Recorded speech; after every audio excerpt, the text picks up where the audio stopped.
Isn't that true? True. And I'm telling you, the moment you get married, the moment you enter into that covenant, and you say, I do, you volunteer. All right? You chose that. True. The Bible says, you don't hear that very much, do you? You hear, I think, I believe. The Bible says, he who finds a wife finds a good thing. That's right. And yet, you hear people constantly, after getting married, well, if it wasn't for you, I could do this. Listen, whoa, you were the one that volunteered for this. You decided to accept this. Come on now. You never in your life ever have the right to say that again. You will never, as an individual, reach that potential you have as an individual if you're entered into a marriage. So make the choice. If that's what matters to you, go for it. Nobody's stopping you. There's no Bible verse against that. Matter of fact, Paul seems to come out in favor. Look, if you can do without a spouse, you'll be free. There's advantages to that. But if you choose to, you're not sinning. But you've just made a choice. You've limited some areas to open up others. Live with it. It's not her fault. It's not his fault. You decide to have kids, it's not their fault. People all through the Bible served God. Some as individuals alone. Others with great... Man, Abraham had 300-something people in his house. He was a moving town. He was great. That's right. What did he do? He heard God and obeyed. He made some mistakes along the way. Well, I mean, we're human. He knows we're going to do that. But he kept agreeing. Okay. You got off track, got back on.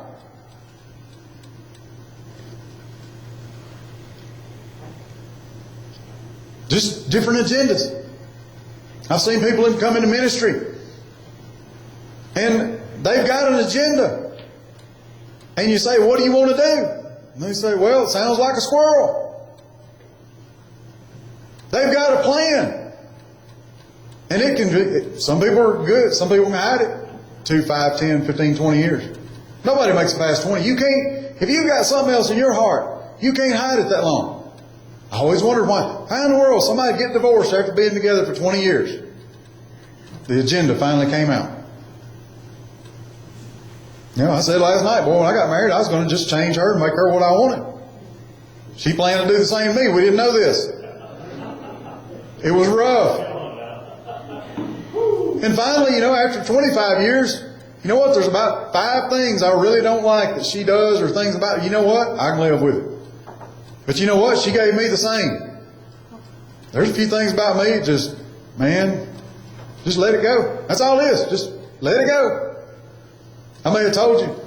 I don't say God told me much, but one day, we had this long running battle about the milk. She likes the skim, I like the whole. Blue and red. Wow. Sounds like politics. Oh, matter of fact, while we're on that. Come on now. Why is it if you own 51% of a corporation or company, why is it called a controlling interest? Why is it if the right person has 51% of something, it's called a majority? Why is it that if somebody got 51%, they can look around at everybody else and say, you know what? Everything's going to be okay because I got this. Yet when you go to the polls, 51% means we're sharply divided. Bitterly divided. Yeah, that's true. It's the same thing. It's a majority. Anyway, back to the milk. I'm in the store one day. And I'm standing in front of the glass there looking through at the red tops and the blue tops and the purple tops. Come on now. Man, I'm seething. And this old woman sitting over yakking to me about how much the milk costs. Not her, it's just somebody I didn't know, just there. And I'm standing there and I'm saying, I'm just burning. Boy, I want to You know, if I buy the blue, I'm a coward, and I'm giving in to her. If I'm a real man, I'm going to get the red, go home, and make her drink it. You know? And I'm standing there, and God spoke to me and said, Jay, you can end this for $3.27. So I got both of them, went home, game over. Right?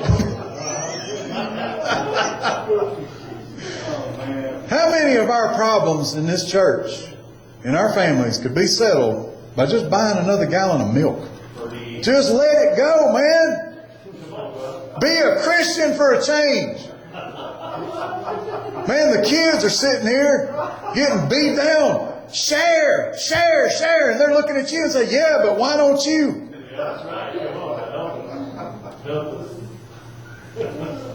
That's in that chapter 2. Jesus pulled, they were arguing about who's the greatest. Jesus pulled a kid up in there and said, you know what? You want to be great? Be like this one. I think more now, you know, it really makes me sad in some churches. You go in, and I even messed up and told the pastor in this one place. I said, you know, it just breaks my heart when y'all dismiss for children's church and send the kids out. I want to go with them. And he said, so do I. I said, they're the ones that got a whole, clean, pure, unmessed up life to live. We could do stuff with them. No, you got to get them out of there so they don't see how messed up the parents are. So we can maintain a little control in the home, what little we got left. I was so blessed. We were just there.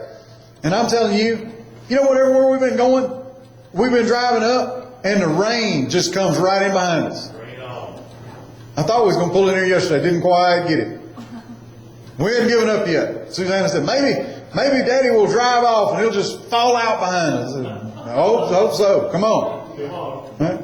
And we get to that church, and man, the bottom fell out on Sunday morning. And I'm just about to get up and preach, and I'm just sitting there, and the musicians are still up there singing, and the pastor gets up and said, well, folks, said, you know what? We don't want to dismiss for children's church. We don't want all the kids to get drenched going over to the other building. So, kids, y'all just going to stay here with us. And I'm telling you, the biggest smile I got on my face. And one of the ladies up there in the band looked at me and saw it, but she started grinning because she knew how I felt about it.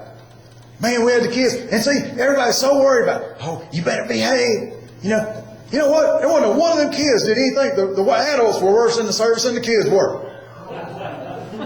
Yeah. The kids aren't the problem. Man, we had a service in Mexico. You got dogs and cats and bats and scorpions and bugs and snakes, everything in the world coming in that place. They're not the problem. It's the self-righteous pastor.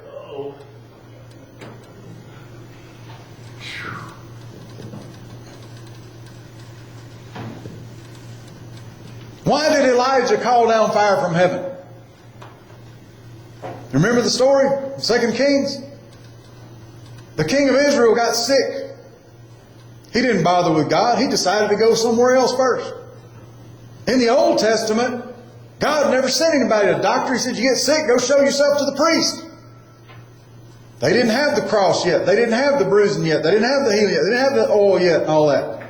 Go show yourself to the priest. And he decided, wow, look, there's more people on the planet today than there ever has been. The rest of the world doesn't have your medical system, and somehow it's outgrowing us. Hello? The king of Israel decided, hey, send some messengers over this other place and ask their God if I'm going to recover. Elijah's sitting at his house. He got snubbed. He got overlooked. He got ignored. And he's God's man with the plan in the place. But see, God reveals His secrets to His prophets. He's sitting there in his house. He knows what's going on in the king's bedroom. He goes out there and catches them guys on the way. I know what you're up to. Go back and ask him. Question again. Is it because there's no God in Israel? He said, because you chose to ignore him and ask them, you're going to die.